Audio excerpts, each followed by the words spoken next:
美国《纽约时报》近日接连报道，多家社交媒体上近来出现一批疑似美军秘密文件，多达100多页，涉及俄乌冲突中乌克兰方面兵力及武器配置、战场地图、俄乌双方伤亡情况等多项情报。美乌双方多名官员称，这是俄罗斯方面的虚假情报行动，目的是对乌克兰的反攻计划散布疑虑。但也有分析人士称，不排除这是美国的自导自演。俄罗斯总统新闻秘书佩斯科夫就此表示，文件泄露事件表明，美国和北约参与俄乌冲突的程度正在不断加深。《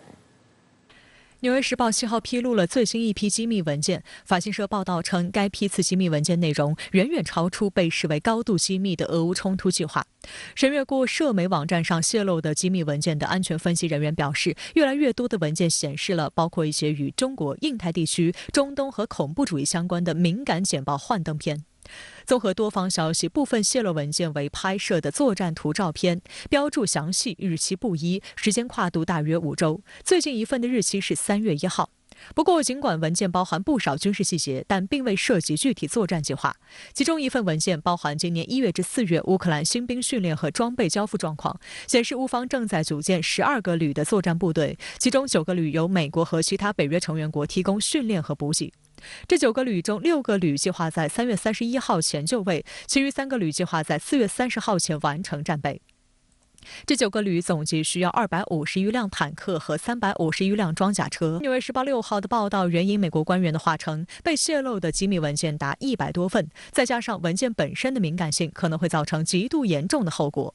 报道援引荷兰调查网站响铃猫一名分析人士的话报道说，首批文件似乎早在3月初就发布在了一款名为 Discord 的新兴聊天软件上。报道称，接连发生机密文件外泄，令拜登政府措手不及，政府工作人员正努力删除相关贴文，但未成功。五角大楼也对此大感震惊，6号发声明表示正调查此事。前五角大楼高级官员米克·马尔罗伊称，机密文件的泄露显示出现了重大的安全漏洞。一名高级情报官员称，这次机密文件泄露事件是五眼联盟的噩梦。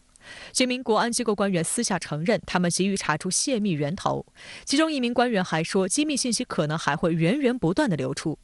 今日俄罗斯电视台称，如果这些文件属实，这将是俄乌冲突爆发以来最重大的情报泄露事件之一。Somebody within the bowels of the Pentagon were leaking information out and putting it on social media,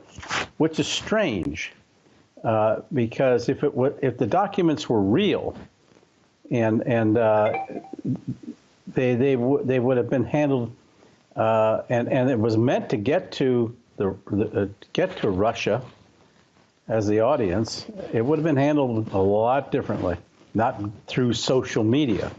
而对于文件真假，各方仍看法不一。俄罗斯总统新闻秘书佩斯科夫就美军秘密文件泄露事件表示，我们对美国和北约直接或间接卷入俄乌冲突没有丝毫的怀疑。美国和北约参与俄乌冲突的程度正在不断加深。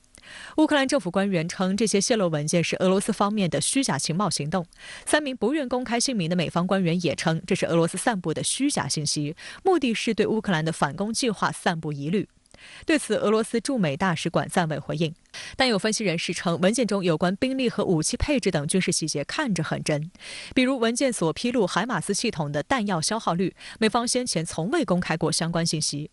也有分析认为，尽管美方已宣布启动调查，但不能排除美国自导自演的可能性。而且泄露的文件不论真假，必然对各方产生较大影响，涉及军事部署、情报安全及共享、人员核查等方方面面，甚至可能在一定程度上影响今春俄乌战事的走向。